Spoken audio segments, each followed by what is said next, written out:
तो एक औरत थी, दूध लेके आई, वो माई थी, वो हमारी बरादरी से तल्लक था। वो कह रहे थे कि अगर आप कोतवाल को दूध नहीं देंगे तो ये भैंसें ना खून देना शुरू कर देंगी। दादा साहब ने कहा कि इंशाल्लाह खून नहीं देंगे, आप मुझे दूध दे दें। वो माई साहब ने उनकी बात मान ली। जब माई साहब ने दूध पिलाया ना, उसके बाद ना दूध इजाफा भी हो गया भैंसों में और दूध खून भी नहीं आया, दूध का जायका भी अच्छा हो गया। उस वक्त से ये चल रहा है, ये गुजर बरादरी का सिलसिला। बिस्मिल्लाहिर्रहमानिर्रहीम। अस्सलाम वालेकुम, मैं हूँ आपका मेज़बान हाफिज़ खुर्रम शेजाब। गंज बख्शे फैज़ आलम मज़हरे नूर खुदा ना कि सारा पीर कामिल कामिलारा रहनुमा।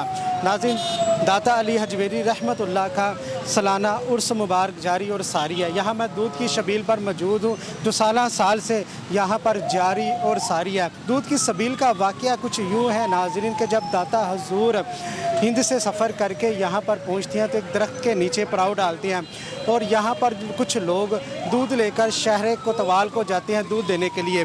एक दिन दरख्त के नीचे दाता हजूर तशरीफ़ फरमा है तो एक माई दूध लेकर यहाँ से जा रही हो। दाता हजूर ने कहा ये दूध कहाँ पर लेकर जा रही हूँ? उन्होंने कहा जी ये मैं शहर कोतवाल को देने जा रही हूँ। जब तक हम उसको दूध ना दें तो हमारा जो भैंसें हैं दूध नहीं देती। जिस दिन उसको दूध नहीं दिया जाता, दूध की जगह खून आना शुरू हो जाता है।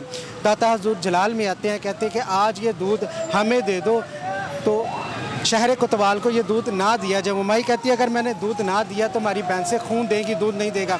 दाता हजूर ने कहा आप ये करके तो देखें। वो दूध अकीदत में दाता हजूर को पेश करती। दाता हजूर वो दूध नोश फरमाते हैं। वो घर जाके देखती है कि सेकंड टाइम उसकी जो भैंसें थी वो दूध भी ज़्यादा देती है, खून नहीं आता और दूध की मिकदार भी ज़्यादा होती है और दूध का जायका भी अच्छा होता है। इसी तरह तमाम शहर को पता चल गया दाता हजूर की इस करामत है। उसके बाद तमाम लोग दूध लेकर वहाँ कितारों में जमा हो गए। शहर कोतवाल को जब ये बात पता चली तो किस्सा मुख्तसर ये कि उसने भी दाता हजूर के कदमों में पड़ाव डाला और कलमा पढ़ के मुसलमान हो गया। तब से ये रवायत जारी है। यहाँ पर उर्स मुबारक पर गुज्जर बरादरी की तरफ से दूध की सबील लगाई जाती है और पूरे पाकिस्तान से दूध को कलेक्ट किया जाता है। गुज्जर बरादरी से हम बात करते हैं और कहा यह जाता है जो गुज्जर बरादरी है उसी खातून की नस्ल से चल रही है। इसी मौजू के ऊपर बात करेंगे गुज्जर बरादरी से जो यहाँ पर साल से सबील लगा रही है। चौधरी मकसूद अहमद गुज्जर साहब हमारे साथ मौजूद हैं जो गुज्जर बरादरी की तरफ से यहाँ पर तारीखी सबील लगाई जाती है। चौधरी साहब मुझे ये बताइएगा कब से ये दूध की सबील जारी और सारी है? ये 63 से सबील लगा रहे हैं जी दाता साहब। हुआ ये था कि कारपोरेशन वालों ने गुज्जर बरादरी को बाहर निकाला था, भैंसों को, बरादरी को बड़ी दिक्कत हो रही थी तो भैंसों ने उनका भैंसों को बाहर निकाला जाए। हमने उन्हें फरमाया कि आप ऐसे करें, हमें मुतबादल जगह दें, हम भैंसें शिफ्ट कर लेते हैं। हमारे बुजुर्गों ने उन्होंने नहीं माना कारपोरेशन। हमने एक हाई कोर्ट में एक रिट दायर की थी और रिट का ये स्टे हुआ था। स्टे ये हुआ था कि उन्होंने कहा कि इन्हें मुतबादल जगह दी जाए और फिर इनकी भैंसों का इनखला किया जाए। उस दिन से लेकर आज तक 63 की बात है। ये हमारे जो बानी है ना सबील के, वो हाजी चौधरी मोहम्मद सदीक गुज्जर साहब हैं। तमाम बुजुर्गान जो ये दुनिया से जा चुके हैं, बेशुमार खिदमात हैं इनकी। दूसरी गुजारिश है कि ये 36 अगर ज़िले हैं ना पंजाब के, 36 ज़िला में से ये दूध आता है जी।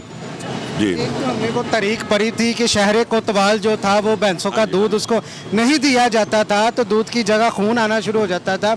उस जो रवायत थी उसको बरकरार रखते हुए यहाँ पर लोग दूध दे के जाते हैं। दूसरी तरफ आप एक वो वाजिया कर रहे हैं कि जी भैंसों को यहाँ रखने नहीं दिया। जब वो करता हूँ जब दाता हजूर इधर आए हैं ना तो कोतवाल जो था ना, जिसे अब शेह हिंदी के नाम से पुकारा जाता है, बाद में वो दाता साहब के मरीद भी हुए थे। तो एक औरत थी, दूध लेके आई, वो माई थी, वो हमारी बरादरी से तल्लक था। उस वक्त उसका तल्लक आपकी बरादरी से? गुज्जर बरादरी से था। हाँ जी हाँ जी हाँ जी। वो ये 979वां उर्स है। उससे पहले लगा लें हम, जब सरकार का वसाल से पहले की बात होगी, तकरीबन 1000-1150 साल इसके लगभग हो गए हैं। उस वक़्त के ये अकीदत थी। वो कह रहे थे कि अगर आप कोतवाल को दूध नहीं देंगे, वो राय राजू को, तो ये भैंसें ना खून देना शुरू कर देंगी। ये मसला ये था। दादा साहब ने कहा कि इंशाल्लाह खून नहीं देंगे, आप मुझे दूध दे दें। वो माई साहब ने उनकी बात मान ली। जब माई साहब ने दूध पिलाया ना सैयद अली हजवेरी, उसके बाद ना दूध इजाफा भी हो गया भैंसों में और दूध खून भी नहीं आया, दूध का जायका भी अच्छा हो गया। उस वक्त से ये चल रहा है, ये गुजर बरादरी का सिलसिला। अब तकरीबन आप समझ लें कि 1000 साल का ये पीरियड बनता है जी। सबील 63 में असल नॉमिनेट की गई थी सबील, जब कारपोरेशन ने बाहर निकालने की कोशिश की है भैंसों की। ये इसमें गुज्जर बरादरी के अलावा तमाम बरादरियाँ शामिल हैं। पंजाब लेवल की ये नहीं है कि गुज्जर जी जी। मैं पता लगा है कि उर्स से 1 माह कबल तकरीबन पूरे पाकिस्तान में आपकी टीम मुतहरक हो जाती है, काम करती है, वहाँ से दूध की कलेक्शन करती है ग्वालों से, गुजरों से। मैं आपको गुजारिश करता हूँ, 1 महीने बाद हमारी मुख्तलिफ टीमें बनी हुई हैं। एक जिसका काम है, एक टीम है जिसका काम है सबील लगाना है, बाद में उतरवाना है। एक है जिसके पूरे पंजाब का सर्वे करना है, वो 1 महीना पहले शुरू हो जाते हैं। हम एक तो दाता हजूर का जो पम्फलेट है ना, उनकी जो तालीमात है उसके बारे में एक पम्फलेट है वो देते हैं, और इश्तिहार देते हैं, दूध सबील का इश्तिहार देते हैं। ये महीना पहले तकरीबन शुरू हो जाते हैं। फिर एक टीम ऐसी है जो लाहौर का सर्वे करती है। 9 टाउन है, लाहौर के 9 टाउनों में हर टाउन पे जाना होता है उस टीम ने, वो भी 11 रुकनी कमेटी है। बाकी जो पंजाब लेवल की कमेटी है ना, वो अलग है हमारी। तो जो दाता साहब एडमिनिस्ट्रेशन को जो संभालती है ना, वो टीम अलग है, जो उकाफ वालों के साथ अटैच होते हैं। जो सिक्योरिटी को संभालती हैं, जो डीसी, जो सिक्योरिटी के ऑफिसर आन है, उनको अलग टीम है। इस तरह मुखर्जी थी। किस किस इलाके से ज़्यादा दूध आता है और कितने टनों के हिसाब से यहाँ पर दूध? ये टनों का नहीं हिसाब है। एक दफ़ा हमने ना एक कोशिश की थी आज से 20 साल पहले, कापी पेंसिल 2-4 आदमी बैठे थे कि कापी पेंसिल पकड़ के लिखना शुरू करें। हुआ ये था कि एक आई है, गाड़ी आई है, उसने 2 मन दूध पलटा, उसके पीछे 2 मन और आ गया, 4 मन हो गया, कापी पूरी भर गई थी, लेकिन हम मुकम्मल तौर पे वो लिख नहीं सके थे। उसके बाद हमने छोड़ दिया लिखना, 1-2 साल ट्राई। ये बरकत इतनी डल गई कि आप उसको कलेक्शन कर ही नहीं सकते। हाँ जी, कर ही नहीं सकते। लाखों मन होता है ये, इसको आप सोचे भी नहीं कि अगर आप कहते हैं कि इसकी कलेक्शन हो जाए ये, या लिखत पढ़त में आ जाए, ये नहीं हो सकता। होता ये है कि मसलन ये ज़्यादा दूध आता है सियालकोट, फैसलाबाद, साहिवाल, तो बड़ी गाड़ियाँ जो आती हैं। गुजारिश ये है कि एक दफ़ा ना फैसलाबाद से एक गाड़ी आ रही थी, वो 3-4 गाड़ियाँ आती हैं फैसलाबाद, वो 3 दिन पहले कलेक्शन शुरू कर देते हैं। एक जगह पे सेटअप बनाया हुआ उन्होंने। इस दफ़ा उन्हें रिक्वेस्ट की थी कि हम आपको ना फ्रीज़र भेजते हैं, ये जो बड़े नहीं टैंकर होते हैं जो जिसमें दूध फ्रीज होके आता है। उन्होंने इससे ना इनकार कर दिया। उन्होंने कहा ये हमारी अकीदत ही यही है, खुद लेके जाएं। हमने कहा खुद आप भी आ जाएं, लेकिन दूध गर्मी बढ़ी है, दूध ख़राब भी हो जाता है। लेकिन उन्होंने इस बात पे इत्तेफाक नहीं किया, ना फैसलाबाद वालों ने किया, ना सियालकोट वालों ने किया। इससे फिर मजबूरी है। और एक मैं आपको वाक़या बता रहा हूँ कि एक आदमी ने उन्हें टेलीफोन करा, एक माई ने, कि मेरा दूध भी बेटा ले जाना। वो आधा पौना घंटा गाड़ी खड़ी रही, बड़े टैंकर थे उनके पास। जब वो माई साहबा दूध लेके आई ना, उसमें एक छोटी कैनी थी, उसमें दूध था। अच्छा। अकीदत का ये आलम है। 1.5 घंटा या आधा घंटा गाड़ी खड़ी रही है, उसके बाद उसने माई ने दूध पलटा, फिर उन्हें शुक्रिया अदा किया, फिर वो लाहौर आए। ये सारा दूध का रौला नहीं, ये सारा अकीदत का रौला है। अकीदत के हवाले से कोई ऐसा वाक़या जो शेयर करना चाहे, जिस हवाले से जो ग्वाला हजरात है, गुज्जर बरादरी कहती हो कि जब से यहाँ पे हमने सबील में दूध देना शुरू हुआ, हमारे बारे न्यारे हो गए हैं? हाँ जी, नहीं, सारी बरादरी, बल्कि तमाम बरादरियों को जो भी नजराना चढ़ाते हैं दूध का, वो आज और है, कल और है। ये सब जितने भी हम बरादरी के लोग हैं ना, सब वो क्या कहते हैं, सेटअप लोग हैं, यानी कि किसी को कोई मुश्किलात का नहीं। कई दफ़ा ये हुआ कि 1-2 दफ़ा सीज़न अगर किसी ने मेहनत की है और उसके बारे में, सबील के बारे में टाइम दिया है, तो अगले साल उसका रिज़ल्ट मुख्तलिफ ही निकला, 100% श्योर बात।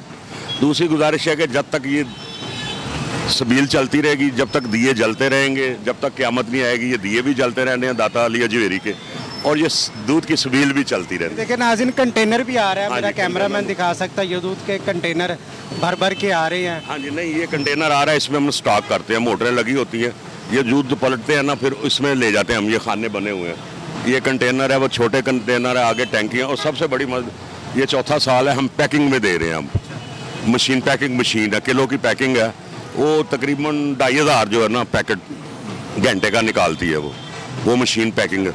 कि दूध अजाया मोटा, पॉलीथीन का थैला मोटा है, लेकिन वो उसमें फटता भी नहीं है, दूध अजाया भी नहीं होता। अगर कहूँ कि जिस तरह आप ये दूध लगा रहे हैं 1963 से, आप कह रहे हैं लगा रहे हैं, और हर साल आप इसको जदीद से जदीद कर रहे हैं सबील को, कि गर्मी के हवाले से भी और जो लोगों को साफ शफाफ दूध मिले, आप इसमें जो है कि वो बेहतरीन इंतजाम हो। जी, हमारे 2 सिस्टम है। एक तो हम पैकिंग, एक पहले दूध पिलाते हैं, ये टूटियाँ लगी हुई हैं, पहले आके ज़ायरीन दूध पीते हैं, मीठा भी होता है और ठंडा भी होता है, मौसम के लिहाज से होता है। उसके बाद जब वो वापस सबील से बाहर निकलते हैं ना, हर एक को 1 या 2 थैले हस्बे मंशा, वो कहता है मुझे 4 थैले चाहिए, हम 4 देते हैं।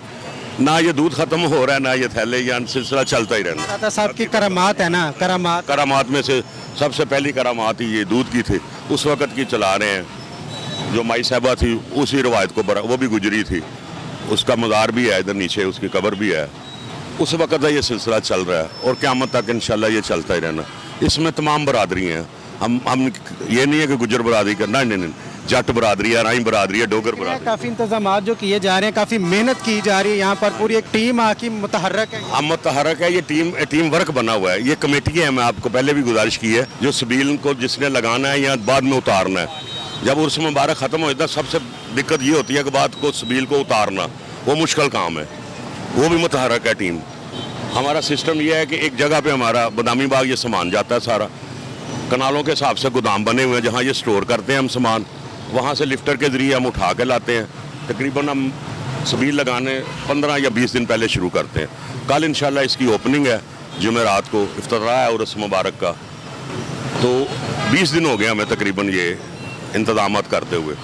तो जब उर्स मुबारक ख़त्म होगा उसके बाद भी हमने 8 दिन, कम अज़ कम 8-10 दिन लगेंगे ये सामान दोबारा शिफ्ट करने। हमारी अपनी जगह है जहाँ सामान शिफ्ट होता है, कोई रेंट की जगह नहीं है, सामान अपना है। ये गाड़ियाँ जो आ रही हैं, ये टैंकर आ रहा है, ये 25,000 लीटर का है, इसमें दूध स्टोर होगा। कहा जाए कि ये दाता हुजूर का सदका है कि आप इतने वसी इंतजामात कर रहे हैं, सारे जो जितनी यहाँ पर चीज़ें हैं वो आपकी अपनी परचेज की। हाँ जी, अल्लाह ने हमें तौफीक दी है। हमारे बड़े भी फौत हो गए हैं जिन्होंने इसका सिलसिला शुरू किया था। नस्ल दर नस्ल ये सिलसिला चल रहा है। ये तीसरी पीढ़ी आ गई है हमारी, तकरीबन 63 से लेकर अब 2022 है। तो ये सिलसिला इंशाल्लाह चलता ही रहेगा और सैयद अली हजवेरी के सदके ये चलता ही रहेगा। बहुत दुआ करें जी, बहुत मेहरबानी। ठीक है नाज़रीन, चौधरी साहब की आपने गुफ्तगू सुनी। ये दाता हुजूर का सदका है कि 3 पीढ़ियों से यहाँ पर दूध की सबील जारी और सारी, और लाखों की तादाद में यहाँ पर दूध आता है और करोड़ों की तादाद में यहाँ पर ज़ाहिरीन आते हैं जो दूध पीते भी हैं और साथ लेकर भी जाते हैं। और करामात ऐसी थी कि दूध ख़त्म नहीं होता, दूध का जायका भी बेहतरीन होता है। दाता हजवेरी साहब का उर्स कल से जारी और सारी है। यकीनन बड़े सगीर के ये सबसे बड़े बुज़ुर्ग और आलमे दीन थे। हमें इनकी तालीमात पर अमल करने की ज़रूरत है। अगर शहर लाहौर का आज नाम है तो दाता अली हजवेरी रहमतुल्लाह की वजह से है। मेरी गुजारिश है ये, आज जो हम मुसलमान हैं जो कलमा पढ़ते हैं ना, ला इलाहा इल्लल्लाह मुहम्मद रसूलुल्लाह, इनके तो फ़ैल है। सबसे पहले आके इन्होंने कलमा पढ़ाया। पीछे जाएँ 1000 साल पीछे जाएं, कोई हिंदू होगा, कोई सिख होगा, कोई बुद्ध मत होगा। 90,000 मुसलमानों को 90,000 मुसलमानों को अपनी ज़िंदगी में कलमा पढ़ाया। उसी सिलसिले में हम सारे ये सारा जो है ना क्रेडिट जो है ना सैयद अली अजवेरी को, उनकी बदौलत आज हम कलमा गो हैं, इसमें कोई शक की गुंजाइश नहीं। शुक्रिया जी। महफिल पाक च बैठन वालियां ते अल्लाह पाक ने कर्म कमाए हुए ने, जिन्ने आए ने आप दी बज़ब अंदर मेरे दाता ने रंग चराए हुए ने। इसी के साथ अपने मेज़बान हाफिज़ खुरम शहजाद को दीजिएगा इजाज़त। अल्लाह ने के बान।